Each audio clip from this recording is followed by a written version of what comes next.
오늘 말씀의 주제는 마지막 때에 사는 성도입니다. 예수님께서 마지막 때에 사는 성도들이 어떻게 살아야 될지 그 교훈을 주시는 건데요. 20장과 21장은 예수님께서 성전에서 가르치시는 그 내용을 담고 있습니다. 20장, 먼저 앞에 20장에서는 예수님이 당시의 대제사장 또 서기관 율법사들과 함께 논쟁을 하시는데 질문을 받기도 하고 또 질문을 하시기도 하시면서 예수님이 누구신지, 예수님 어떤 권위로 이런 일들을 하시는지를 분명하게 보여주십니다. 그리고 나서 이제 21장의 후반부에 와서는 마지막 때에 일어날 일들에 대해서 교훈하시는데, 그래서 우리가 21장 5절로 19절에 지난 12월 31일에 마지막 때에 관한 교훈이라는 주제로 예수님이 하신 말씀에 대해서 살펴보았습니다. 마지막 때에는 큰 재난이 있고 또 미혹하는 일들이 있고 또 박해하는 일들이 있기 때문에 우리가 마음으로 준비를 해라라고 이제 예수님께서 제자들에게 말씀하셨습니다. 그리고 나서 이제 그 다음에 오는 이제 20절부터 마지막 이제까지 말씀 속에서는 바로 이 마지막 일들에 대해서 조금 더 구체적으로 예수님께서 말씀하십니다. 그래서 마지막 때에 또 그 제자들이 성도들이 어떻게 살아야 하는가를 교훈하시는 것인데, 바로 이 마지막 때에 대한 예수님의 교훈이 우리에게 어떤 의미가 있을까요? 없을까요? 당연히 예수님 말씀이니까 의미가 있겠죠 라고 할 수도 있겠는데, 거기에 대한 답을 하기 위해서는 먼저 우리가 해야 될 질문이 아마 우리는 지금 마지막 때에 살고 있는가 하는 질문을 아마 던져봐야 될 것 같습니다. 즉 예수님께서 마지막 때에 관해서 말씀하시는데, 우리가 만약에 마지막 때에 살고 있다면 그 말씀이 우리에게 더 깊은 의미가 있을 것이고, 만약에 우리가 마지막 때에 살고 있지 않다면 조금 나하고는 직접 관계가 없는 거구나, 뭐 이렇게 할 수 있지 않겠습니까? 예를 들어서 이 방송에서 막 건강에 대해서 막 얘기가 나오잖아요. 그 나오면은 사실 젊었을 때는 별로 관심 기울이지 않아요. 젊었을 때는 뭐 내가 건강에 큰 걱정이 없으니까 그냥 넘어가는데, 나이가 들고 나서 뭐 이렇게 손목이 아플 때 어떻게 한다 나오면 내 손목이 아프면 어째요? 거기에 대해서 굉장히 관심을 기울이고 거기를 쳐다보겠죠. 즉 우리가 만약에 지금 마지막 때에 살고 있다면, 그리고 마지막 때에 대해서 예수님이 말씀하시고 있다면 그 말씀이 우리에게 더 깊은 의미로 다가온다라는 겁니다. 자, 그렇다면은 우리는 지금 마지막 때에 살고 있습니까? 여러분, 우리 지금 살고 있는 이 시대는 말세 때일까요? 아닐까요? 사람들이 말세다 말세 하는데 우리는 어떤 의미에서 우리가 지금 말세 마지막 때에 살고 있는가? 그런 질문을 한번 던져보는 건데, 저의 대답은, 여기에 대한 저의 대답은 그렇다라는 거예요. 우리가 지금 살고 있는 이 시대는 마지막 시대이다, 말세의 때이다. 그런데 왜 말세의 때라고 하는지 그게 중요한 거예요. 왜 말세의 때라고 하는가? 제가 지난 말에 그 앞부분 말씀하실 때 이 이단들이, 미혹하게 하는 자들이 지금 이제 곧 온다 이렇게 하는 것들이 사실 사람들을 속이고 압박을 해서 미혹하게 하기 위해서 그런 방법을 쓴다고 했는데, 목사님도 같이 그런 얘기 하는 건가요? 그런 의미가 아닙니다. 즉 말세라고 했었을 때 왜 말세라고 하느냐? 지금 저 보라고, 이란에서 지금 전쟁이 나고 또 이스라엘과 팔레스타인이 계속 전쟁이 나고 러시아와 우크라이나가 전쟁이 나고 예수님이 말씀하신 이 말세 때 전쟁이 난다고 그랬는데, 지금 그거 보니까 지금 이제 말세 때가 아니냐. 코로나가 막 번성하고 또 막 어디 중국에서 또 폐렴이 막 이렇게 일어나고 일본에서 막 지진이 나고 우리 대한민국에서도 지진이 나고 이런 걸 보니까 이제 말세가 된 거 아니냐라고 설명을 한다면, 그렇게 말을 한다면 그건 바람직하지 않다라는 겁니다. 왜냐하면 전쟁으로 치자면은 사실 그 인류의 역사에서 수많은 전쟁들이 있었어요. 그러니까 자꾸 사람들이 그런 어떤 특정한 현상을 보고 말세다 또는 시간 계산을 해가지고, 예를 들어서 이 999년에서 1000년으로 넘어갈 때, 이제 1000년 왕국이 다가온다. 999년에 예수님 오신다. 이 교회 역사에서 실제로 있었던 일이에요. 999년에만 그랬습니까? 우리가 지나온 이제 1999년에 Y2K 얘기할 때 사람들이 막 이제 종말이 되면 어떡하지? 컴퓨터가 다 이제 막 혼란을 일으키고 사람들이 얼마나 긴장하고 떨었습니까? 근데 거기에 또 편승해서 교회 어떤 사람이 다미선 교회라고 여러분 들어보셨죠? 다가올 미래를 준비하고, 그래서 이장님이라는 사람이 예수님 이제 오신다. 언제 오신다고 그랬어요? 기억나십니까? 1992년에 예수님 오신다라고 해갖고 막 사람들 와가지고 막 그 수천 명들이 모여가지고 거기 막 따라다니고 그런 사람들이 신뢰가 있었어요. 그래서 왜 1992년인가 보니까 그 옛날에 유럽에서 이 노스트라다무스라는 사람이 1999년에 지구가 멸망한다 뭐 이런 얘기하고 또 Y2K 얘기 나오고 하니까 이 사람이 거기에 이제 힌트를 얻어가지고 야 1999년에 이 지구의 종말이 오려면은 7년 대환란이 먼저 있어야 되니까 그래서 1999에서 7을 뺀 게 1992년이에요. 근데 1992년인데도 예수님 오시지 않은 거예요. 그래서 사람들이 갑자기 멘붕이 온 겁니다. 근데 그 사람만 그런 게 아니에요. 여기저기에서 이런 일들 저런 일 보면서 1차 세계대전이 일어났을 때, 야, 이 성경에서 말한 그 아마겟돈 전쟁이 지금 진행되고 있구나. 2차 세계대전이 일어났을 때 또 사람들이 그렇게 이제 이게 말세가 됐다. 그런데 여전히 주님은 오시지 않고 여전히 종말은 되지 않았고 지금 계속 진행되고 있다는 거예요. 그러다 보니까 사람들이 많이 이렇게 그런 사람들에 속고 나서 보니까 야, 이게 종말은 뭐 안 오나 보다. 이렇게 부인하는 사람들이 또 생겨나요.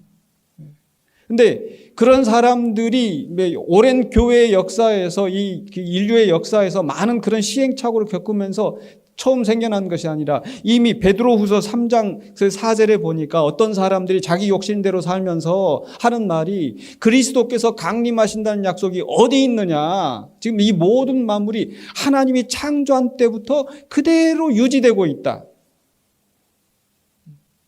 왜냐하면 제자들이 다니면서 예수께서 언제 오실지 모른다. 주님 말씀하신 것처럼 도적같이 언제 임할지 모른다. 또 예수님께서 지금 이렇게 성전에서 가르치면서 종말에 대해서 말씀하셨는데 그 막 자기들의 세대에 올 줄 알았는데 그날이 오지 않은 거예요.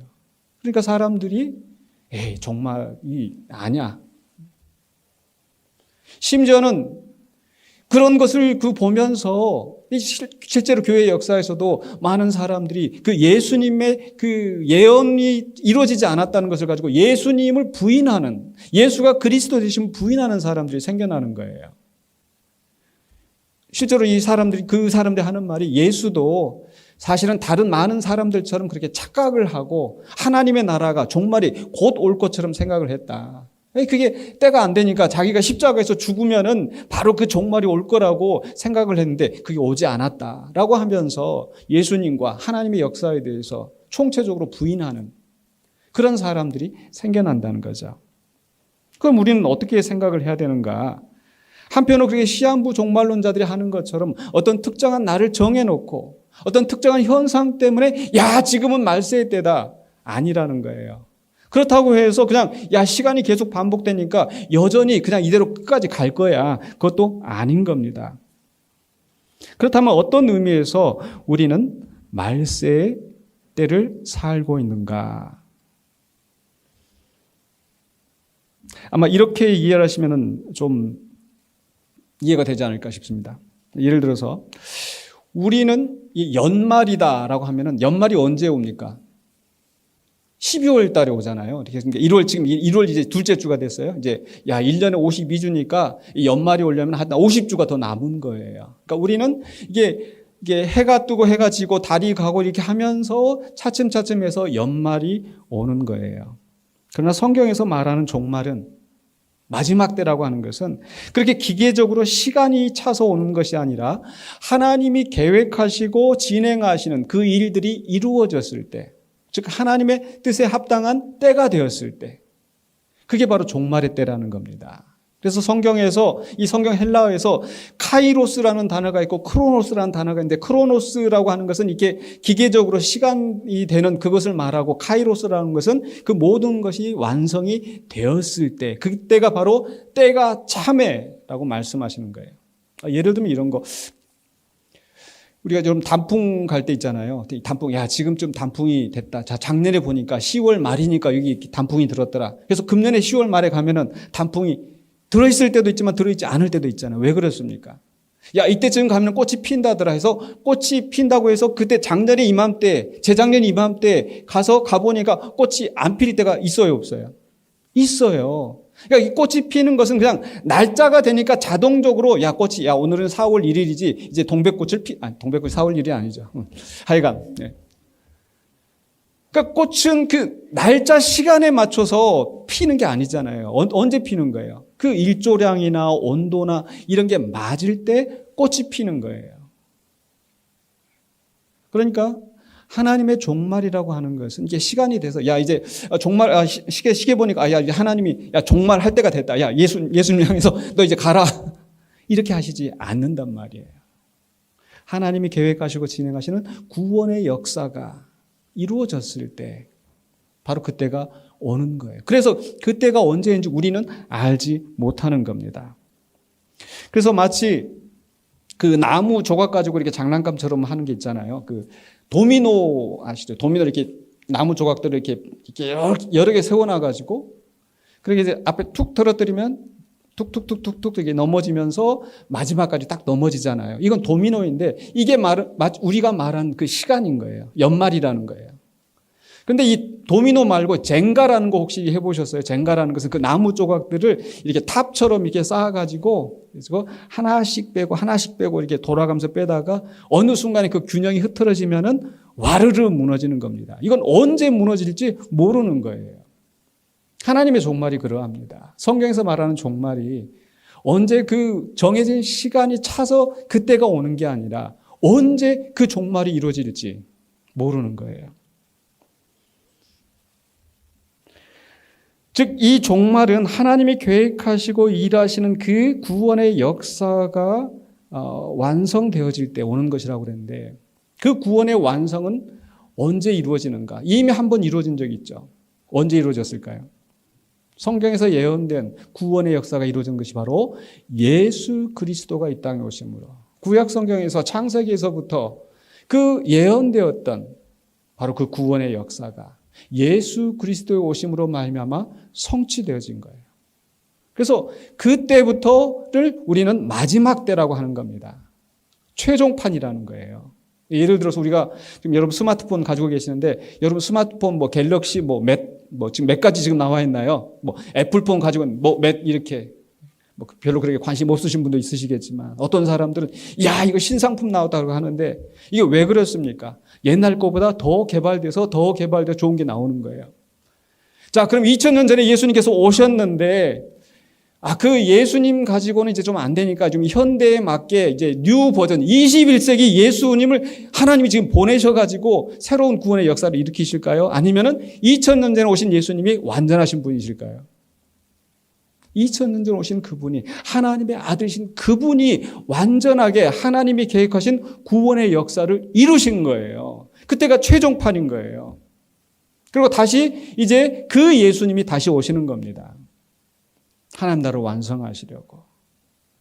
근데 예수님 2000년 전에 와가지고 그것 부족하니까 신천지 2만 1을 보내고 그러지 않으신단 말이에요. 그래서 최종판이신 히브리서 1장에 있는 말씀처럼 마지막 때에 하나님께서 그 아들을 보내셔서 우리에게 말씀하셨다. 그래서 전쟁이 나고 기근이 나고 재난 이런 것들 때문에 지금 말세 때가 아니라 바로 예수님께서 2000년 전에 오셔서 구원의 역사를 이루셨기 때문에 그때부터 지금까지는 바로 말세 때이고 그리고 예수님이 다시 오시는데 그때가 언제인지는 마치 젠가가 어느 순간에 툭 하고 무너지는 것처럼 도적같이 우리에게 임하는 거예요. 그래서 지금은 말세 때인 걸 믿으시기 바랍니다.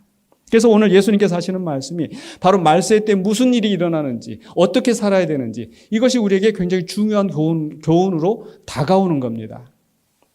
그래서 예수님이 지금 뭐라고 말씀하시는가? 첫 번째로는 누가복음 21장 20절로 24절까지에서는 바로 예루살렘의 멸망이 일어날 것이라고 말씀하시죠. 20절입니다. 너희가 예루살렘이 군대들에게 에워싸이는 것을 보거든 그 멸망이 가까운 줄을 알라. 군대들에게 에워싸이는 거 전쟁이 일어날 것을 말씀하시죠. 전쟁에 의해서 예루살렘이 멸망하게 된다는 거예요. 23절에 그날에는 아이벤 자들과 젖먹이는 자들에게 화가 있으리니, 왜 이 아이벤 자, 젖먹이는 자들 특정해서 말씀하시는가? 이 전쟁이 나면은 사람들이 피난하고 도망가고 해야 되는데 아이벤 자들, 젖먹이는 자들은 가장 취약한 사람들이 되는 거예요. 또 옛날에 그 영화 같은 게 역사에 보면은 이 부족 간의 전쟁이 났었을 때 한 부족이 다른 부족을 쳐들어갔을 때 어떻게 합니까? 거기 있는 남자들을 다 죽이고 심지어는 그 아이벤 자들 다 갈라서 그 아이까지 다 죽이죠. 왜? 그 씨를 말려버리려고. 그래서 이 전쟁이 일어났을 때 이 아이벤 자들과 젖먹이는 자들이 가장 큰 피해를 당하기 때문에 지금 이 말씀을 하시는 거예요. 바로 그래서 23절 하반부에 이는 땅에 큰 환난과 이 백성에게 진노가 있겠음이로다. 그러니까 아이벤 자, 젖먹이는 자들만 화가 있는 것이 아니라 모든 백성이 그런 큰 화를 당하게 된다는 거죠. 계속해서 24절에 그들이 칼날에 죽임을 당하며 모든 이방에 사로잡혀 가겠고 예루살렘은 이방인의 때가 차기까지 이방인들에게 밟히리라. 예루살렘이 이방인들에게 짓밟히는 그런 역사가 일어날 것이다.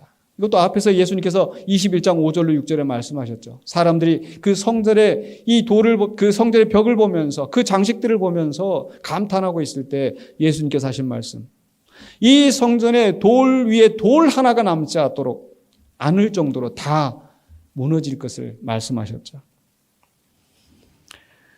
바로 예수님이 예고한 이후에 약 30-40년이 지난 다음에, 즉 한 세대 뒤에 로마 군대에 의해서 예루살렘이 파괴되어지고 성전이 무너지는 역사가 있었습니다. 그럼 그 역사로 이제 지나간 것인가? 그렇다면 이미 그것은 과거의 역사이기 때문에 우리와 상관없는가? 그렇지 않습니다.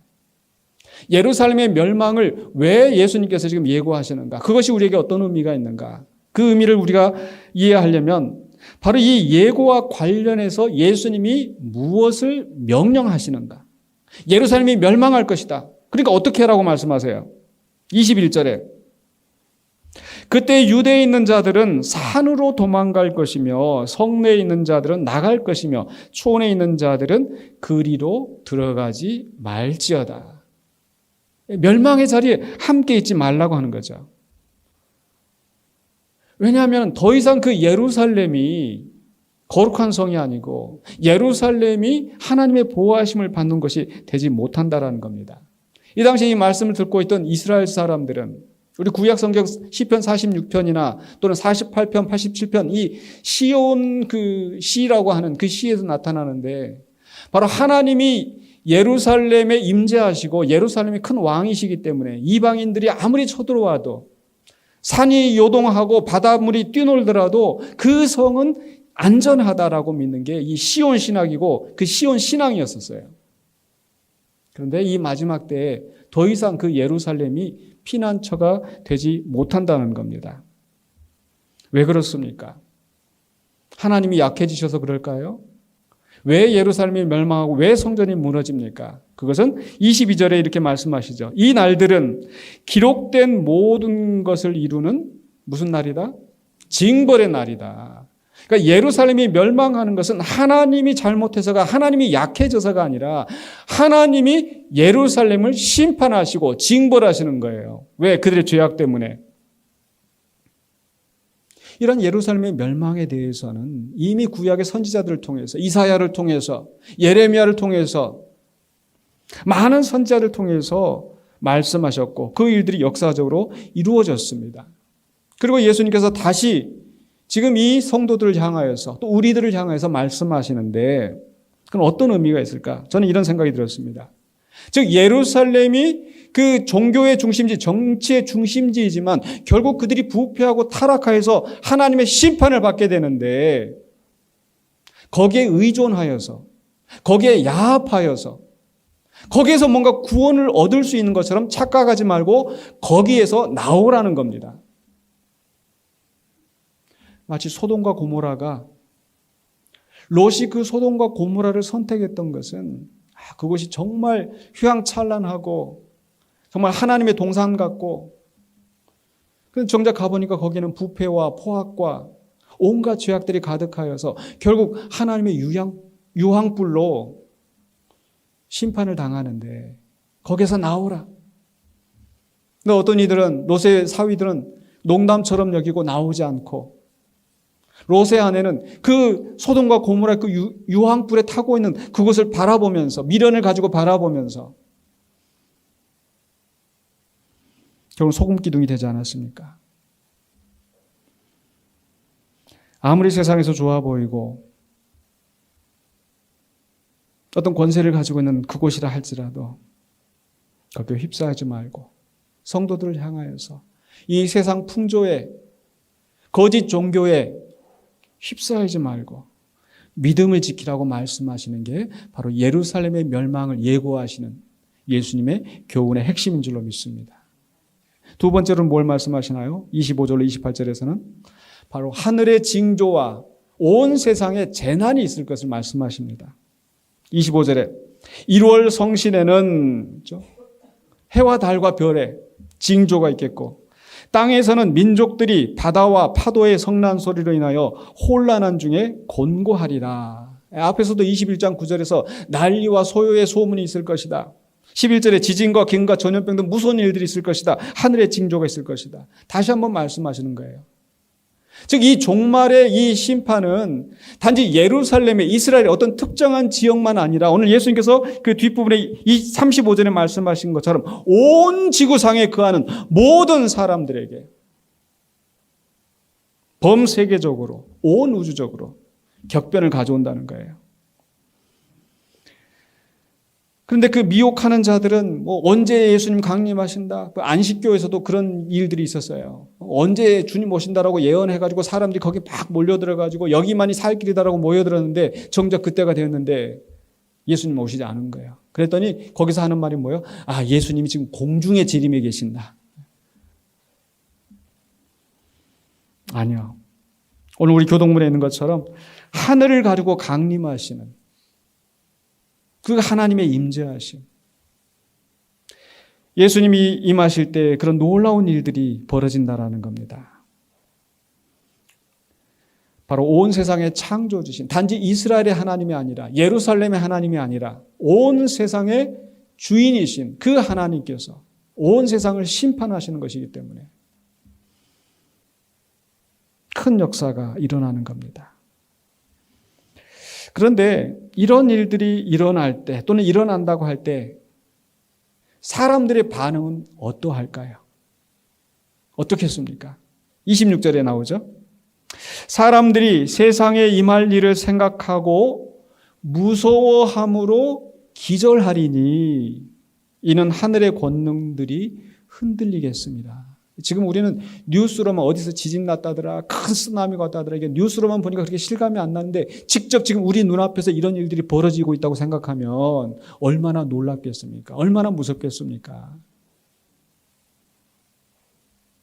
그런데 이런 일들이 임할 때에, 일어날 때에 성도들은 어떻게 하라고 말씀하시는가요? 여기에 예수님의 명령을 우리가 살펴봐야 되는 거죠. 예수님 뭐라고 말씀하십니까? 28절에 이런 일이 되기를 시작하거든 일어나 머리를 들라. 머리를 들라라고 말씀하시죠. 그러니까 사실 이런 무서운 일들이 벌어지면 하늘에 막 1월 성신에 막 예를 들어서 어떻게 일어날지 모르지만 막 해가 검어지고 막 달이 막 별들이 막 떨어지고 막 이런 일들이 일어나면 사람들이 막 무서운 지하에 숨고 이러지 않겠습니까? 근데 성도들 향해서 하시는 말씀이 뭐예요? 머리를 들라고 말씀하세요. 그러면서 덧붙이시는 말씀은 무엇입니까? 너희 속량이 가까웠느니라 하시더라. 그러니까 이날은 세상이 무너지는 것 같지만 그게 우리의 멸망의 날이 아니라 우리의 구원이 이루어지는, 완성되어지는 날이라는 겁니다. 믿습니까? 그래서 세상 사람들처럼 무서워하고 기절하고 두려워하는 것이 아니라 머리를 들라. 왜 머리를 들까요? 27절에 그 이유가 설명되어집니다. 27절에 뭐라고 말씀하세요? 27절에 그때에 사람들이 인자가 구름을 타고 능력과 큰 영광으로 오는 것을 보리라. 그래서 우리 머리를 들고 뭐 해야 되겠어요? 우리 주님, 오시는 주님을 영접하고 환영해야 되지 않겠습니까? 그러니까 세상 사람들은 그날이 심판의 날이고 멸망의 날이기 때문에 두려워하고 바위 틈에 숨고 도망가고 쩔쩔매고 기절하고 넘어지고 쓰러지고. 근데 우리는 어떻게 해야 된다고요? 머리를 들고 기쁨으로 주님을 영접해야 될 줄로 믿습니다. 아멘이십니까? 근데 실제로 우리가 생각해보면 야 진짜 그런 일이 나면 어떻게 되지? 막 두렵고 떨릴 것 같은데, 근데 그날이 결코 우리에게 멸망의 날이 아니라는 거. 마치 2차 세계대전 당시에 독일이 프랑스 이렇게 다 점령하고 그들이 이제 독일군에서 괴롭힘 당하다가 이제 연합군들이 들어온다는 소식을 이렇게 전해 듣고 라디오를 통해 지하에서 이렇게 듣고 있으면서 야 그때가 돼가지고 이제 막 포탄 소리 나고 비행기 날아다니는 소리 나고 총소리 나고 그러면은 그게 무서운 소리겠어요? 희망의 소리겠어요? 희망의 소리인 거예요.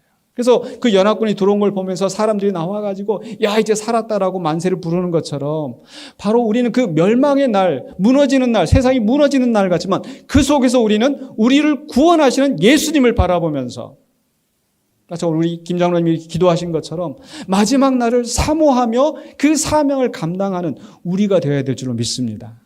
그래서 세상 사람들처럼 그 마지막 날을 우리가 두려워하는 게 아니에요. 어떻게 해야 돼요? 사모해야 돼요. 근데 기껏 예수님 지금 오시려고 지금 이런 일들이 일어나고 있는데 예수님 오시면 그것 좀 안 일어났으면 좋겠어요. 무서워요. 마치 우리가 예수님을 환영하지 않는 것처럼. 그러지 말라는 거예요. 우리는 마라난타, 아멘 주 예수여 어서 오시옵소서 라고. 왜? 우리가 그날이 하나님이 계획하신 구원이 최종적으로 완성되는 그날인 것을 믿기 때문에. 옛 하늘과 옛 땅이 풀어지고 사라지는 것 같지만 하나님께서 계획하신 새 하늘과 새 땅이 이루어지는 그날이기 때문에 우리는 기쁨으로 사모해야 될 줄로 믿습니다.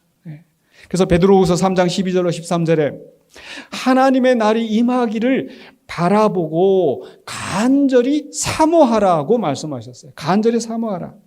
그날에 하늘이 불에 타서 풀어지고 물질이 뜨거운 불에 녹아지려니와 우리는 그의 약속대로 의가 있는 곳인 새 하늘과 새 땅을 바라보도다.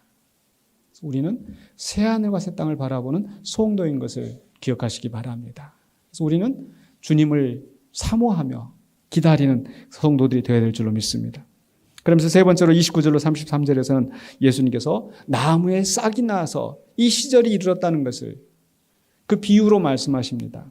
29절 30절에 이에 비유로 이르시되 무화과 나무와 모든 나무를 보라. 싹이 나면 너희가 보고 여름이 가까운 줄을 자연히 아나니. 당연히 아는 이야기죠. 야, 이렇게 싹이 나는 것을 보면서 여름이 왔구나. 봄이 됐구나. 이제 가을이겠구나. 이 비유를 예수님이 왜 말씀하신다고요? 31절에 이와 같이 너희가 이런 일이 일어나는 것을 보거든 하나님의 나라가 가까이 온 줄을 알라. 이게 핵심인 거예요. 하나님의 나라가 멀리 있지 아니하고 우리가 이 종말의 때를 산다라고 하는 것은 바로 하나님의 나라가 가까이 와 있다라는 거. 여러 차례 말씀드렸습니다만 하나님의 나라는 우리가 그저 죽어서 가는 어떤 극락 이런 것이 저승 이런 게 아니라는 거예요. 하나님의 나라는 바로 이 세상의 역사 속으로 침투하시고 도래하시고 온 세상을 변화시키는 하나님의 구원의 역사입니다. 그리고 그 역사, 그 하나님의 나라는 지금 아주 가까이 와 있습니다. 그래서 그렇다면 우리는 어떻게 살아야 되는가? 그래서 마지막에 34절로 38절까지가 결론적인 명령을 34절로 36절까지 해서 하시는 거예요. 34절입니다. 너희는 스스로 조심하라. 그렇지 않으면 방탕함과 술 취함과 생활의 염려로 마음이 둔하여지고 뜻밖의 그날이 덫과 같이 너희에게 임하리라. 이날은 온 지구상에 거하는 모든 사람에게 임하리라. 35절에 말씀하시죠. 그래서 우리가 이 종말에 우리가 가까이 와 있다는 것을 생각하지 않으면 그저 세상 사람들이 하는 대로 적당히 살면서 또 세상의 염려대로 살면서 정말 주님의 오심을 준비하지 못하면서 살아갈 수 있다는 거예요. 그래서 주님이 우리에게 원하시는 마지막 때를 사는 성도들의 모습은 어떠해야 되는가? 36절에 나옵니다. 같이 한번 읽어보실까요? 이러므로 너희는 장차 올 이 모든 일을 능히 피하고 인자 앞에 서도록 항상 기도하며 깨어 있으라 하시니라. 이 모든 일을 피한다라는 것은 바로 이 미혹하는 일들, 이런 재난 속에서 심판 가운데 함께 죽어가는 일들, 이런 일들이 우리에게 일어나지 않도록 인자 앞에 서도록 바로 예수님을 맞이하고 그 예수님 앞에 영광스럽게 설 수 있도록 우리는 항상 기도하며 깨어 있어야 하는 거예요. 바로 이 마지막 때, 말세의 때는 이런 큰 재난과 미혹과 박해와 시험이 있을 것이기 때문에, 그로 말미암아서 넘어지는 자들은 영원한 심판을 받는 것이기 때문에 우리는 정말 깨어 있어야 합니다. 언제 주님 오실는지 알지 못해요.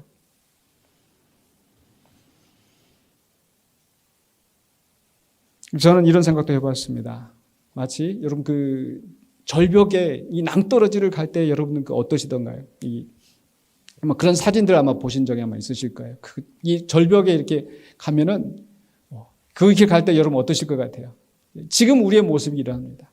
저 절벽에 오르기까지 밑에서 차 주차해 놓고 산길에 오솔길을 가고 이럴 때는 좀 여유 있게 아마 이때가 주님 오시기, 그 초림 오시기 전까지라고 한다면, 이제는 바로 언제 주님이 다시 오실지, 언제 그 하나님 나라가 완성될지, 지금 그 절벽을 향해서 가는 것이 아니라 우리는 그 절벽을 따라 이 종말의 때와 함께 가고 있는 거예요.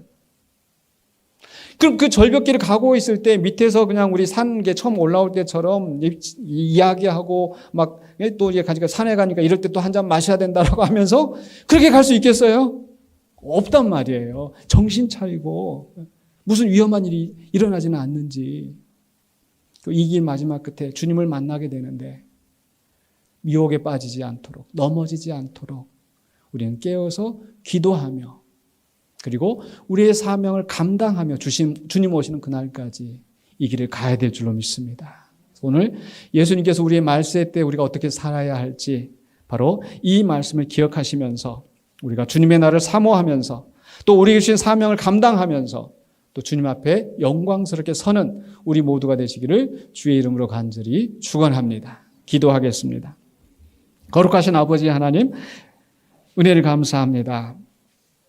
우리를 구원하시고 마지막 하나님의 나라에서 주의 영광의 복을 누리도록 우리에게 새 생명을 주신 예수 그리스도를 또 찬양하며 하나님의 은혜를 감사합니다.